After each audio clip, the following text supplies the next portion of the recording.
मंडळी आज बनवलं आखाड स्पेशल झणझणीत झकास जेवण. आणि कसं बनवलं ते बघा. मस्तपैकी कांदा बिंदा चिरून घेतला, सगळी तयारी करून घेतली.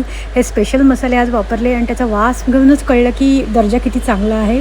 सो सगळं चिकनला वगैरे मॅरिनेट करून घेतलं मस्तपैकी. आणि त्याच्यानंतर मग घावण्याची तयारी, नारळ फोडून मग सोलकढीची तयारी सगळी करून घेतली. मस्त कोकम जेव्हा ताजा असतो ना त्याला बाकी काही बीट वगैरे घालायची गरज लागत नाही. मग मस्त भात वगैरे बनवून घेतला. नंतर स्पेशल मसाल्यात मॅरिनेट केलेले चिकन तगडी पण फ्राय करून घेतले, कलेजी फ्राय केली. त्याच्यानंतर चिकन रस्सा आणि चिकन सुक्याची तयारी.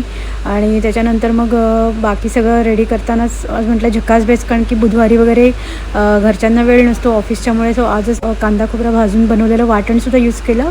आणि आजचाच हा झकास बेस बनवला कारण की बुधवारी काही वेळ नसणार आम्हाला. सो सगळं रेडी करताना बराच वेळ गेला. पण आज म्हटलं आज कोणतरी स्पेशल मसाले पाठवले, त्यांच्यासाठी स्पेशल लुक पाहिजे म्हणून साडी नेसून हे छान छान जेवण बनवलं.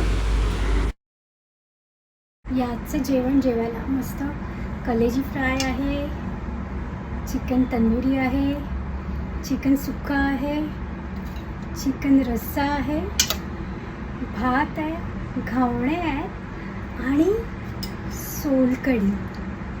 आजचं सगळं जेवण हे मी आईच घरगुती मसाले यांचा मसाले वापरून, मालवणी मसाला आणि ओनियन गार्लिक मसाला तो वापरून बनवला आहे.